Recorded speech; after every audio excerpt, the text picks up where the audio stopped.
Comment s'est déroulée cette année la course autour du lac? Bien, ça a été encore une fois un bel événement. Cette année, on attendait à peu près 30-35 équipes. On a eu 33 équipes, comparativement à 26 l'année passée. Fait que c'est une belle augmentation au niveau de la participation des équipes là, qui faisaient le relais autour du lac. Au niveau de l'organisation, ça a super bien été aussi. Notre équipe a grossi. On a une équipe de bénévoles qui travaille à l'année, dans le fond, sur ce projet-là.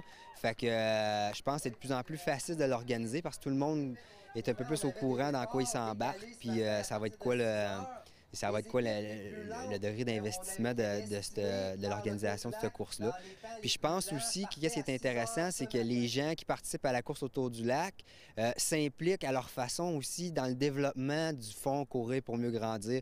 Je pense qu'ils nous supportent là-dedans par leur inscription, mais en plus, ils ont des initiatives personnelles qui nous permettent de ramasser encore plus de sous.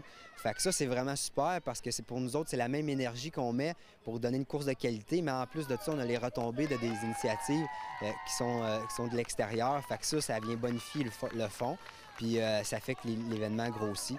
Au niveau du cross-country encore, ça a été une super belle participation. On a eu 211 élèves.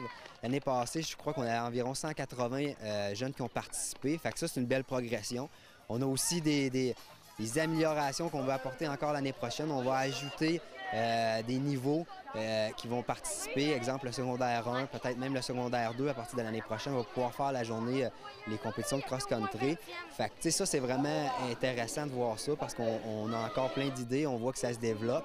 Cette année, on avait des gens, des médias qui participaient à la course, qui vont en parler dans des articles, dans des revues spécialisées. Fait que ça va nous apporter des dividendes pour l'année prochaine. Fait qu'on pense que, tu sais, ça va grossir, ça va grandir, comme le nom de la fondation le porte, de Courir pour mieux grandir. Bien, nous autres aussi, on grandit année après année. Puis c'est bon parce que les besoins grandissent.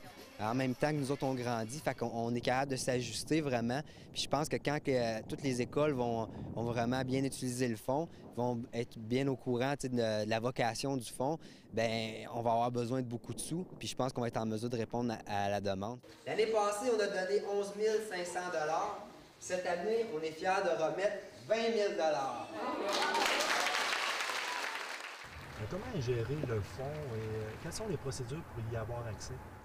Dans le fond, le fonds est géré par ambulance de l'Estrie jusqu'au moment où on remet le chèque à la commission scolaire. Ça veut dire tous les frais d'inscription des équipes, toutes les dépenses associées à la conception de l'événement sont gérées par ambulance de l'Estrie.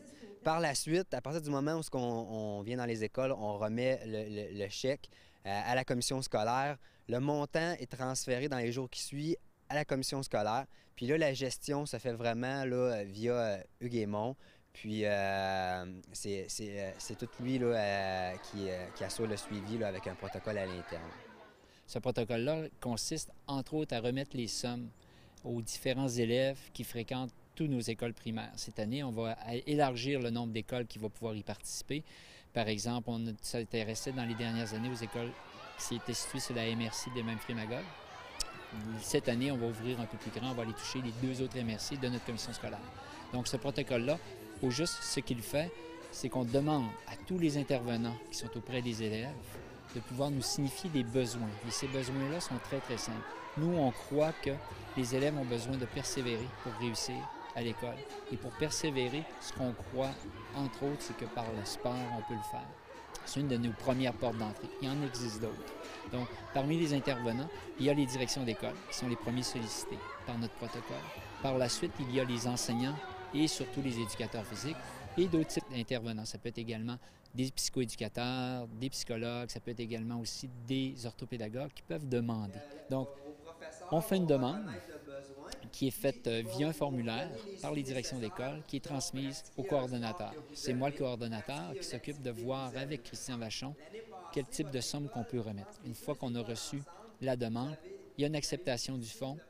Les argents sont déboursés pour que le jeune puisse soit participer à des activités sportives, soit participer à des activités parascolaires à caractère sportif, culturel.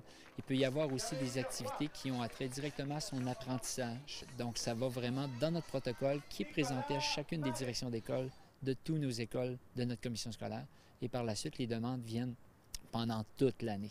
Donc, à partir du formulaire, c'est ce qu'on fait. Et notre but premier, M. Christian Vachon le dit souvent, c'est qu'il ne nous reste plus d'argent et qu'il nous en manque pour toujours augmenter notre fonds, faire en sorte que nos élèves puissent bien réussir et qu'on voit des jeunes de plus en plus en forme, de plus en plus persévérants et qui ont de belles réussites ici dans notre communauté. Voilà.